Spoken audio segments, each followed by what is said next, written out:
공주. 태어날 때부터 모든 것을 가진 금지옥엽의 대명사입니다. 우리는 흔히 화려한 당위와 보석, 그리고 세상의 부러움을 사는 그녀들의 미소만을 상상합니다. 하지만 조선이라는 거대한 역사 속에서 왕이 딸로 태어났다는 것은 때로는 축복이 아닌 가장 가혹한 형벌이기도 했습니다. 왕권을 지키기 위한 권력 투쟁, 그리고 무능한 나라가 겪어야 했던 외교적 치욕, 피를 나눈 혈육이 서로에게 칼을 겨누는 비정한 권력의 소용돌이 속에서 가장 먼저 부서져야 했던 방파제는 놀랍게도 왕실의 가장 여린 꽃, 공주들이었습니다. 오늘 우리는 조선 500년 역사 속에서 시대의 모순을 온몸으로 받아내야 했던 3명의 여인을 만나보려 합니다. 실록의 차가운 활자 틈새에 말라붙은 그녀들의 눈물 자국을 따라가 봅니다. 첫 번째 주인공은 조선 제5대왕 문종의 딸이자 비운이왕 단종의 친누나인 경혜공주입니다. 1453년 숙부인 수양대군, 즉 세조가 계유정난을 일으키며 그녀의 인생은 나락으로 떨어집니다. 동생 단종은 유배지에서 죽임을 당했고 그녀의 남편 영양위 정종은 단종 복위 운동에 연루되어 광주로 유배를 떠나야 했습니다. 하지만 세조의 서슬퍼런 칼날은 멈추지 않았습니다. 결국 정종은 다시 한양으로 압송되었고 거열형, 즉 팔다리를 수레에 묶어 찢어 죽이는 조선 형법상 가장 참혹한 극형을 받게 됩니다. 당시 세조실록은 이 끔찍한 비극을 무서울 정도로 차갑게 기록하고 있습니다. 정종을 거열에 처하고 머리를 베어 효수하며 그 가산을 정몰하라. 하루아침에 남편이 사지가 찢겨 죽는 참극을 목격한 공주. 가문은 멸문지화를 당했고 그녀는 역적의 아내라는 멍해를 쓴 채 가난과 공포 속에 내던져졌습니다. 동생과 남편을 잃은 슬픔을 그녀는 어떻게 견뎠을까요? 성종실록은 당시 그녀의 삶을 이렇게 묘사하고 있습니다. 공주는 머리를 깎고 여승이 되었는데 가난이 심하였다. 화려한 공주의 옷을 벗고 스스로 머리카락을 자른 채 비구니가 된 왕의 딸. 세상을 등지고 싶었을 것입니다. 하지만 그녀는 끝내 속세를 완전히 떠날 수 없었습니다. 바로 어린 아들 정미수 때문이었습니다. 자신은 비구니가 되어 숨어 살지언정 아들만큼은 살려야 했습니다. 1473년 가문을 멸망시킨 세조가 죽고 5년 뒤 경혜공주 역시 병으로 생을 마감합니다. 역적의 자식으로 남겨질 어린 아들의 운명은 풍전등화와 같았습니다. 하지만 실록은 그녀의 죽음 뒤에 이어진 믿기 힘든 사실 하나를 기록하고 있습니다. 경혜공주가 조라였다. 아들 정미수가 어렸으므로 정희왕후가 궁중에서 길렀다. 어떤 유언도 눈물의 대사도 기록에는 남아있지 않습니다. 다만 남편을 죽인 원수인 세조의 아내 정희왕후가 비구니가 되어 죽은 공주의 아들을 데려다 궁궐에서 키웠다는 사실만이 남아있을 뿐입니다. 원수의 집안에 자식을 맡기고 눈을 감아야 했던 비구니 경혜공주.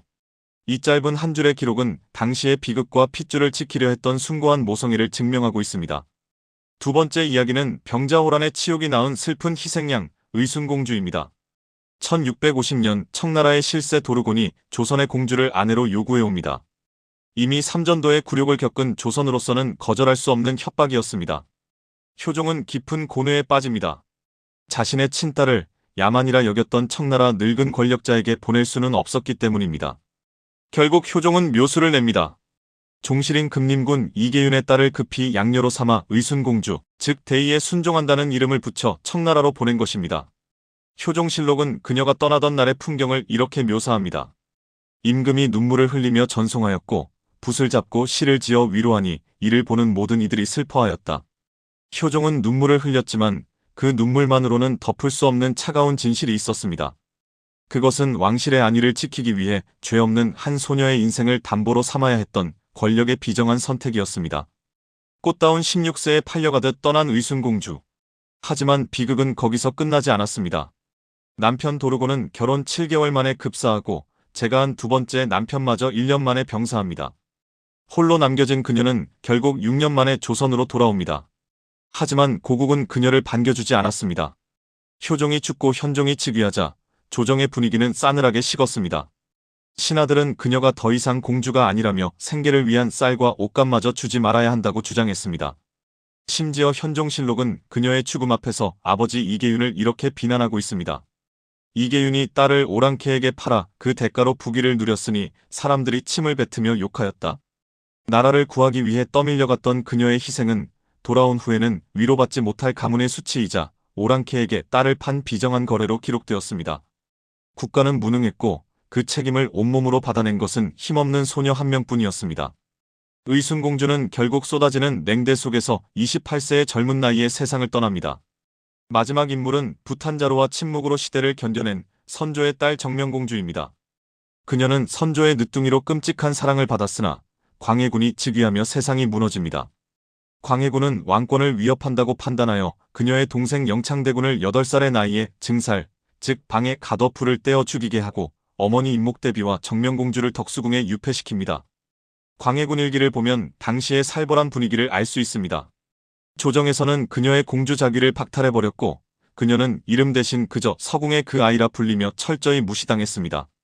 왕실 족보인 선원록에서조차 이름이 지워졌고 죽은 사람이나 다름없는 유령 취급을 받으며 1613년부터 1623년까지 10년이 넘는 세월을 좁은 방 안에 갇혀 지냈습니다.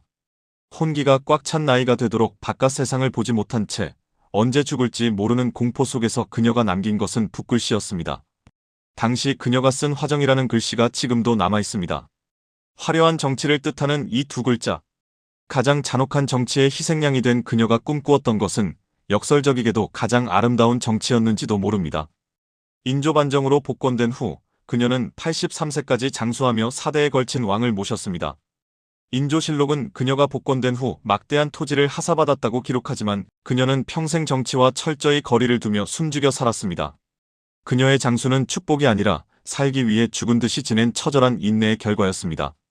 머리를 깎고 비구니가 되어서도 끝내 자식을 지켜낸 경혜공주, 나라의 안위를 위해 팔려갔으나 돌아와선 손가락질 받은 의순공주, 그리고 숨막히는 유폐 속에서 침묵으로 살아남은 정명공주. 이 세 명의 공주들에게 조선이라는 나라는 결코 따뜻한 아버지가 아니었습니다. 오히려 그녀들에게 조선은 감당할 수 없는 짐을 지우고 벼랑 끝으로 내모는 비정한 권력이었습니다. 우리는 역사책에서 주로 왕들의 찬란한 업적을 배웁니다. 하지만 왕관의 무게를 견디지 못해 부서져 나간 이 파편들이야말로 그 시대의 진짜 민낯을 보여주는 거울이 아닐까요? 역사는 승자의 기록이지만 진실은 때로 패배자의 마르지 않는 눈물 속에, 그리고 실록의 행간 속에 숨어 있습니다.